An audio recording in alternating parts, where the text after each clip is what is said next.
The theme beauty of nature can be seen from so many point of views. Nature is beautiful in all seasons in so many different ways. A way to see beauty of nature is by seeing things that can only happen or occur during a certain season, like snow in the winter or leaves changing color in fall. Also, you can see it by looking in different climates, like being on a beach in a warm climate. Beauty can be found in nature wherever you are. The famous poet Khalil Gibran's Song of the Rain describes some very interesting things about rain. Let's see what about the poet tell us. Let's see the stanza-wise explanation of the poem. Stanza 1. The whole poem is personified. Here, rain is personified in its different form. Here the rain is the speaker. At first, the rain droplets cumber herself as dotted silver threads. That means the droplets are silver in color, and while it comes down in a line appears to be a threads, which are dropped from the heaven, symbolized as sky by the gods. Then nature accepts her to decorate her fields and valleys. Stanza 2. Again rain compares herself to beautiful pearls plucked from the crown of Ishtar. Ishtar was the goddess of love, war, fertility and sexuality. She was the daughter of Anu. She was particularly worshipped in the northern Mesopotamia at the Assyrian cities of Nineveh, Ashur and Arbela. Here the rain droplets are like the pearls of the crown of Ishtar, as if these pearls are plucked by daughter of dawn to decorate the gardens. In other words, the dewdrops are like the pearls which adds to the beauty of the gardens. Next, stanza 3. When it cries, means as showering of rain droplets from clouds. The hills laugh, that means hills rejoice for the nourishing rain, which will revive everything on the hills. When it humbles itself, meaning showers slowly down towards the earth, the flowers become mirthful. Flowers become ecstatic as soft showers purify and rejuvenate them, and when rain droplets bow, that means falls on ground and gets soaked, everything such as plants, animals or aquatic animals get necessary nourishment. Next, stanza 4. The field and the clouds are described as lovers. The field and the cloud are bound in mutual love of necessity. Both are dependent on each other and both are interlinked. And the work of messenger, that means love messenger, is accomplished by the rain. The word mercy is used to the benefits that the rain droplets do. The rain droplets shower down on earth and thus quenches the thirst of the earth. That means serves earth from drought and thus provide necessary nourishment. And cures the ailment. Here the clouds with brimming and overfilled state, which is cured by the releasing of the rain droplets of the clouds. Next, stanza 5. In this stanza, the poet compares the life cycle of the rain to that of human. Besides, the poet artistically presents the scientific phenomenon of rainbow. The news of the arrival of rain is brought by thunder and departure is marked by the advent of rain. As a human has the main phases of life, birth, maturity and death. Rain is also having the same cycle of life, birth, that is evaporation, maturity, that is condensation, and death, showering of rainfall. Stanza 6. As a part of the rain cycle, it originates in the form of evaporated air from land and water. Here meant as emerging from sea, and so with air.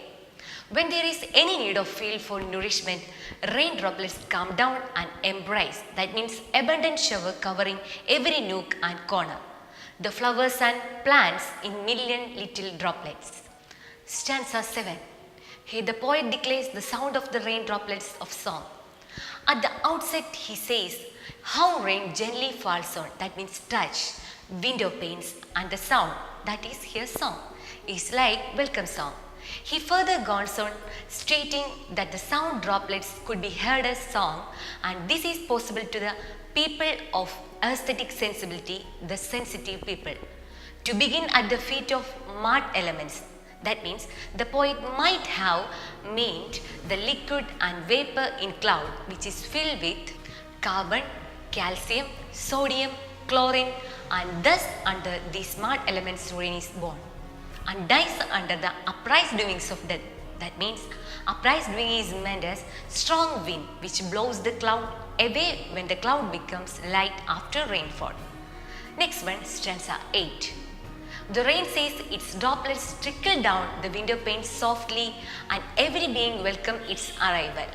It feels for common people it might be a seasonal phenomenon, but for sensitive people, it is a messenger of pure love from heaven. Stanza 9. The first line says about the evaporated from, that means sigh, of the rain which goes up and changes into another form. Sigh is even considered as pain of separation from the sea. The second line tells us about the joyous and mirthful state of the field. On receiving the rain droplets, the field turns nourished and fulfilled and thus becomes happy. The third line is meant for the situation when rain droplets are released from the cloud. This separation in the form of water droplets are explained as tears of heaven. The last stanza, stanza number 10. In the last stanza, the evaporated air is presented as sighs, which comes out of the deep sea of affection. That means the word here implies the relation between the sea and the evaporated air. It is like a mother, that means sea, and daughter, that is sigh, evaporated air. Then it is explained as laughter from the colorful field. It hints at the fulfillment of the rain. Rain nourishes and provides necessary air for agriculture and other plants, turning these as colorful. The word spirit is used to mean the farmers who would be at the peak of mirth, that means spirit, when there is good produce in the fields. Then rain is said as tears of heaven, that already discussed, from endless heaven of memories. It is stated as memory which is endless. It is the memory of the life cycle of the rain which never ceases and is endless. Okay friends, now we are going to see the appreciation of the poem. Let's see about it. The most census poem, Song of the Rain, is penned by Khalil Gibran, the author of the celebrated work, The Prophet. A painter with unequaled skills, Gibran the writer was a powerful advocate of unity of being and universal love. He had an extraordinary eye for details and contrast. His nature poems are but testimonials to the inseparable communion with man and nature. Like Wordsworth, Gibran too lived at times and longed to rest in leap of nature. He spotted a divinity everywhere in nature. Gibran owes much of his poetic skills to the breathtakingly beautiful countryside of Bishari, where he was blessed to spend his younger days. Song of the Rain is eulogy to rain. Rain is the speaker, it tells its personal saga, more likely to that of a letter. Rain, the very nourishing juice of existence, makes the dry, parched lands fertile. Rain fills the void between the two inseparable, the sky and the earth.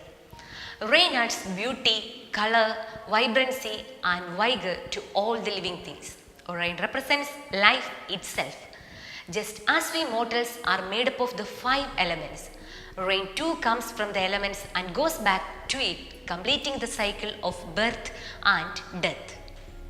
Rain takes its birth from the heart of the seas and soars high with stray winds and then pours down to the needy, thirsty fields. The poet begins the poem by telling us that rain is divine gift of God. It looks like a silver dotted thread when it rains, and the nature wholeheartedly accepts it to beautify her fields and valleys. The raindrops lying scattered on leaf tops shining beautifully is referred here. The figure of speech used is metaphor and alliteration. The rain tells us when it drizzles on the hilltops with its usual rhythm. The hills join with the rain to rejoice, and when the rain showers down the valley, the plants and the flowers become mirthful, and finally, when it comes down the valleys in heavy downpours, everything in the nature are overjoyed as they become rejuvenated by the bounteous rain. Poetic techniques used are anaphora and personification. The rain connects the two inseparable lovers, the sky and the earth. The rain acts as a messenger between them. The dry earth is thirsty and the solid clouds want to shower down. The rain relieves both of them and makes them elated. The rain cures the ailment of earth by providing her dry lands and huge supply of water, thereby making her fertile. The rain helps the clouds to release its stored energies. Poetic devices are metaphor, antithesis, and alliteration. The rain that nourishes everything on the earth shared the same life cycle as mortals. We mortals are made up of the 5 elements, and the rain too completes the same cycle. The arrival of rain is heralded by the lightning and thunder. So does its departure announced by a beautiful rainbow outlined against the sky. The upraised wings means the powerful blow of wind that stops the rain. The figure of speech used as antithesis, simile, and personification. The rain tells us that it takes its origin from the heart of the deep seas and then soars upward with the stray clouds and then comes to the parched fields downwards and bless them in a million little ways. The rain makes the whole earth drenched in its bounty. Rain is a very common phenomenon. Everyone can hear and see it, but only those who possess a sensitive heart could understand and enjoy it. It falls gently on the window panes, oozes downwards, which is might normally fire a sensitive heart. Rain has a soft melody of its own, but one needs to be highly sensitive to enjoy it. The rain takes its birth from the heat in the air as well, but just like a woman who gathers strength from man only to overpower him, the rain kills the very heat. The rain is imaged as the sigh of the sea. Gibran always felt nature as a mother. Hence, at the time of separation, one heaves a sigh. The fields are overjoyed because of the produce they got, and hence they laugh in glee. The rain is the tear because rain droplets are released from the sky. It may be the tear at the time of separation again. In the final stanza, the rain signs off. It reminds us that it's the sigh of the deep seas, the laughter from the field, and tears from the sky. Gibran was one of the most environmentally aware writers of the early 20th century. His word of nature is rich and unlike other Arab writers. He saw nature as invested with a life of its own with spiritual, intellectual, and emotional dimension.